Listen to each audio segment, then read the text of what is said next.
তাহলে হবে কি যে টকশোর পরিমাণটা কমে আসবে, কোয়ালিটেটিভ টকশো হবে।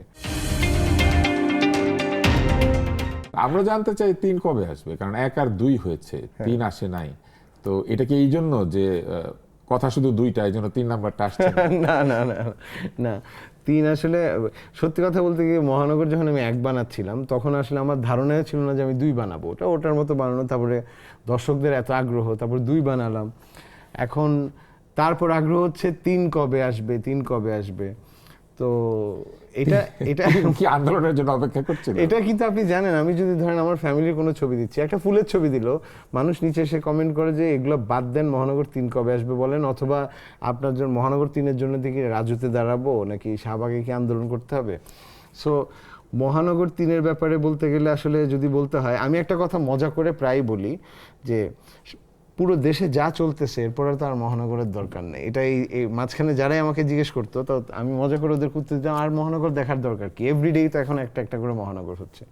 কিন্তু অনেস্টলি স্পিকিং যদি বলি, মহানগর 3 আমার আনার ইচ্ছা আছে অবভিয়াসলি, এবং একটা গল্প লেখা হয়েছে এবং গল্পটা সব দিক থেকে পছন্দ হয়েছে। সো হোপফুলি ভেরি সুন কিছু হয়তো একটা ঘোষণা। তো এই যে টকশো যারা দেখে এদের জন্য 2টা কথা কি? যারা টকশো দেখেন, যারা দেখে, হ্যাঁ, যারা টকশো দেখেন, কারণ আপনি একটা মজার জিনিস আমি আপনাকে বলি, সেটা হচ্ছে যে টকশো করার পরে 18-20টা রিল হয়, হ্যাঁ হ্যাঁ, তারপরে মনে হয় যে একটা লোক 18টা অনুষ্ঠানে গিয়েছে। এক্স্যাক্টলি। তো এখন এই টকশোর যে ভয়ঙ্কর অবস্থা, এবং আবার টকশো পাইরেসি হয়, হ্যাঁ, টেলিভিশনে টকশো দেখায়, তারপরে কারা কারা কেটে ওটাকে ডান দিকেরটা বাম দিকে, বাম দিকেরটা ডান দিকে নিয়ে আসে, তারপরে মাঝখানে আপনাকে বসে হ্যাঁ, দিল, মাঝখানে মনে বসিয়ে হচ্ছে দিল। আপনি শুনছেন, আপনাকে আসলে আমি ওখানে আপনাকে কোনোদিন গালিগালাজ যাইনি। করা হচ্ছে, কিন্তু আপনি বসে বসে শুনছেন। আবার অনেক ধরনের টেকনিক হ্যাঁ, করা অনেক হয়। টেকনিক করা হয়। তো এই যে পাইরেসির নব টেকনিক, এটা টকশোর মধ্যে এসেছে। আপনি পাইরেসি নিয়ে কথা বলছেন, তো 2টা কথা বলেন যারা এই যে টকশো দেখে দর্শকদের জন্য, আর পাইরেসি নিয়ে 2টা কথা বলেন। পাইরেসি নিয়ে বলতে গেলে তো আমার প্রথমে বলতে হবে নাম্বার 2টা কথা মনে রাখবেন পাইরেসির ব্যাপারে। পাইরেসি যারা করেন তারা হচ্ছে দেশ ও জাতির শত্রু, এবং কোনো নির্বিচারে অল্প কিছু মানুষ কিন্তু পাইরেসি করেন। সো এই পাইরেসি বন্ধ করা দরকার। এবং অনেকেই বলেন যে পাইরেসি কিভাবে বন্ধ করব, বিদেশের কন্টেন্টের পাইরেসি বন্ধ হয় না। আমার এটা বিশ্বাস হয় না। আমরা পুরো বাংলাদেশের এতগুলো মানুষের এনআইডি কার্ড হয়ে গেছে, আমাদের মোবাইলের রেজিস্ট্রেশন আঙ্গুল দিয়ে যে ছাপ, সেটা আমরা করতে পারছি। এতটুকু যদি করতে পারি, পাইরেসিও বন্ধ করা সম্ভব। ডেফিনেটলি পাইরেসি বন্ধ করতে হবে। দর্শকদের উদ্দেশ্যে কথা হচ্ছে, পাইরেসি করে কোনো কিছু দেখবেন না। আপনারা যদি চান আমরা আসলে ভালো প্রোগ্রাম করি, আমাদের সংস্কৃতি এগিয়ে যাক, তাহলে পয়সা খরচ করে দেখতে হবে।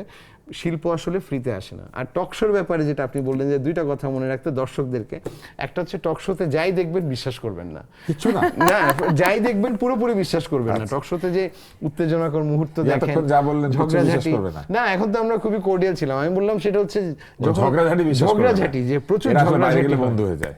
হ্যাঁ, এটা বাইরে গেলে আবার একই সাথে হাত মিলায়, একই সাথে চা আরেকদিন খায়। আসতে হবে, যেদিন নিপুণ ভাই বা আরেকজন বা আমি বা আমরা যেদিন ঝগড়া করতে আসবো, টপিকটা এরকম হবে যে কিন্তু ঝগড়া। আমরা এগুলা বিশ্বাস করবো না। টকশোতে অনেকে ঝগড়া করে, কিন্তু বাইরে তারা বন্ধু থাকে। এটা হচ্ছে যে রিলের যে চাহিদা, সেই কারণে হয়তো হয়, এত সিরিয়াসলি দেখার কিছু নেই। আরেকটা হচ্ছে যে আমার মনে হয় কি যে টকশো, আমার পার্সোনালি আমার মত হচ্ছে কি টকশো অনেক বেশি হচ্ছে এখন। এটা আমার ব্যক্তিগত মত, অনেক বেশি।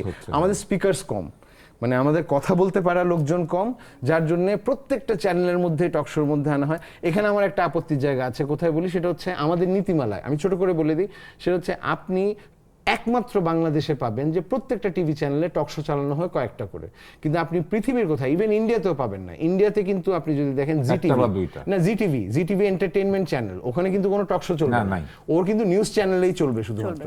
আপনি এইচবিওতে যখন দেখেন, এইচবিওতে কোনো টকশো চলে না, সেটা সিএনএনেই চলবে হয়তো। আমাদের এখানে সব চ্যানেল হচ্ছে খিচুড়ি চ্যানেল, সব চ্যানেলেরই প্রাইম টাইম অনুষ্ঠান হচ্ছে মানুষ এই টক পছন্দ করে না, কিন্তু এখান থেকে মানুষ যেটা পছন্দ করে আমি সেটা দিব না, মানুষের জন্য যেটা ভালো হয় আমি সেটা দেওয়ার চেষ্টা করব। এই পলিসিটা আসা উচিত যে শুধুমাত্র কয়েকটা নিউজ চ্যানেল ওখানে চলুক। আমরা, আপনি চাইছেন চ্যানেলগুলি তার ক্যারেক্টার অনুযায়ী আলাদা হোক, টকশোর চ্যানেল আলাদা, এন্টারটেইনমেন্টের চ্যানেল আলাদা। ডেফিনেটলি আমি যখন এন্টারটেইনমেন্ট চ্যানেল দেখা দরকার, তখন আমি শুধুমাত্র এইচবিওতে যখন একটা মুভি কেউ দেখে, তখন যদি 111-এর টুইন টাওয়ারে হামলাও হয়, ওখানে টিকার যায় না, ও মুভিটাই দেখছে। ওর যদি দেখা দরকার হয়, এক টিভি চ্যানেলের মালিকের সাথে ঝগড়া করেছিলাম যে আপনি মুভি চ্যানেল, আপনি কেন, বা আপনি সিনেমা দেখাচ্ছেন, এর মাঝখানে কেন আপনি টিকার দিবেন কেন, যে বঙ্গনীতে আগুন, তার মানে হচ্ছে আপনি সিনেমাটাকে, ওইখানে একজন নাচছে।